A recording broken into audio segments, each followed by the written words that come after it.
কখনো বাংলাদেশে আসেন, আমার ঢাকার চেম্বারে আসবেন, রামপুরায় আমি বসি এমজি টাওয়ার ইসলামী ব্যাংকের উপরে। আরে ক্লিয়ার কথা বলি, আমি কখনো অনলাইনে ঔষধ বিক্রি করি না। যত প্রবাসী আছেন, মালদ্বীপ, মালয়েশিয়া, দুবাই, সিঙ্গাপুর, সৌদি আরব, ইউকে থেকে শুরু করে, মিডল ইস্ট থেকে শুরু করে ইউরোপে, এটা মালের শহর, এটা মালদ্বীপের রাজধানী। এইখানে দুইটা শহর আছে আমি যতটুকু জানছি, একটা হলো হোলে মালে আর একটা হলো মালে। মাঝখানে একটা ব্রিজ আছে, চীন দেশের মানুষ করছে, ফ্রেন্ডশিপ ব্রিজ নাকি। তো যারা এই মালদ্বীপ থেকে আমার ভিডিও দেখেন, দেখেন আমি, আপনার কি সময় আমার ভিডিও দেখেন? আপনার কি অনেকক্ষণ ধরে দাঁড়িয়ে আছেন? এই যে পাশে এটা কি সাগর? এগুলা কি এই স্পিড বোট, এগুলো কোথায় নিয়ে যায়? আর ওটা কি এয়ারপোর্ট? তো এখানে আমি একজন ভালো মনের বলবো যে যারা কষ্ট করে আমরা ভিডিও বানাই, এরকম একজন পাগল ভক্ত বা পাগল ব্লগার পাইছি যে কষ্ট করে ভিডিও বানায়। রিজন ভাই একটু বলবেন এই শহর সম্পর্কে জানতে চাই, এই শহর থেকে কেমন ভিডিও আমার দেখে? এই শহরের, আসসালামু আলাইকুম, এই শহরের সকল মানুষ ব্যস্ত থাকে। এখানে আসা সকল মানুষগুলো আসলে অসহায় পরিবার থেকে উঠে আসা।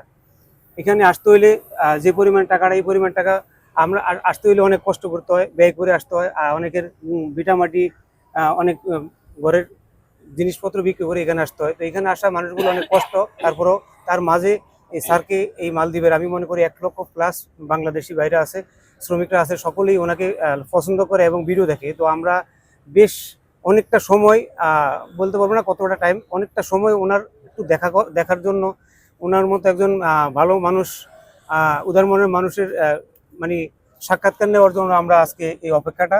তো আমি বলবো মালের শহরের সকলেই ওনাকে পছন্দ করে। হয়তো অনেকে নিউজটা জানছে, অনেকে জানে না, অনেকে ডিউটি অবস্থা আছে। এটাই, যারা এই মুহূর্তে ভিডিও দেখছেন, আমি মিজান ভাইকে ধন্যবাদ জানাই।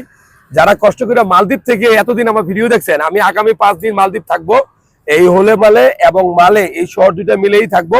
তো যদি ভাগ্যে থাকে আপনার সাথে দেখা হবে। আমার নাম্বারগুলো ভিডিওর স্ক্রিনে দেওয়া থাকবে।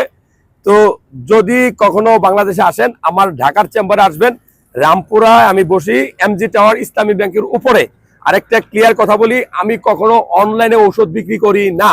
যত প্রবাসী আছেন, মালদ্বীপ, মালয়েশিয়া, দুবাই, সিঙ্গাপুর, সৌদি আরব, ইউকে থেকে শুরু করে, মিডল ইস্ট থেকে শুরু করে ইউরোপে, যত দেশেই আমার নামে কোটি কোটি ডলার বিক্রি হচ্ছে ঔষধ। আমি কোনো ওষুধ বিক্রি করি না, কোনো ডাক্তার ওষুধ বিক্রি করতে পারে না। কোনো প্রবাসী ভাই একটা কষ্টের টাকাও আপনি কাউকে দিবেন না, এটা একটা ইনফরমেশন। আর যারা আপনারা এখান থেকে ভিডিও দেখছেন, আমার ভিডিও কেমন লাগে বলেন তো? আপনাকে এই মালদ্বীপ থেকে ভিডিও দেখেন নাকি? তো একটা কথা বলি, বাংলাদেশ গভর্নমেন্টকে বলবো যে, আমি বলি একটা মানুষের হার্ট না থাকলে যেরকম মানুষ বাঁচে না, বাংলাদেশের মতো দেশ রেমিটেন্স না থাকলে ওই দেশ বাঁচে না। আপনারা স্বীকার করেন না করেন, প্রবাসী ভাইরা এয়ারপোর্টে গেলে ফুলের শুভেচ্ছা চায় না, চায় শুধু একটু আন্তরিকতা, ঠিক কিনা? আর এখান থেকে যে টাকা কষ্ট করে ইনকাম করে, সেই টাকাটা যেন তারা বৈধভাবে বাংলাদেশে নিতে পারে, সেরকম একটা ব্যাংক দরকার নাকি। বাংলাদেশ গভর্নমেন্টকে দৃষ্টি আকর্ষণ করতে বলবো। আরেকটা বলবো যে, এখানে যে সকল ভাইয়েরা অসহায় অবস্থায় আছে, বাংলাদেশ গভর্নমেন্ট যেন তাদের দিকে নজর দেয়। এখানে প্রবাসী কল্যাণ মন্ত্রণালয় আছে, হাই কমিশন আছে, তারা যেন দৃষ্টি দেয়। দোয়া রইলো। এখানে এত কষ্ট করে আপনারা সবাই আমার ভিডিও দেখেন নাকি, সবার জন্য দোয়া রইলো। আমি একটা কথা বলবো লাস্ট, এখানে আসলে আজকের অভিযানটা বেশি খারাপ। আপনারা হয়তো এই দেশের আইন সম্বন্ধে আপনার আইডিয়া আছে, ওনার নাই। আপনারা এমন একটা কাজ করবেন না এই 5 দিনে, যে কাজটাতে আমাদের মালদ্বীপ প্রবাসীদের ক্ষতি হয়, নিজেদের ক্ষতি হয়। সবাই ভালো থাকবেন, সবার জন্য শুভকামনা রইলো। আল্লাহ হাফেজ।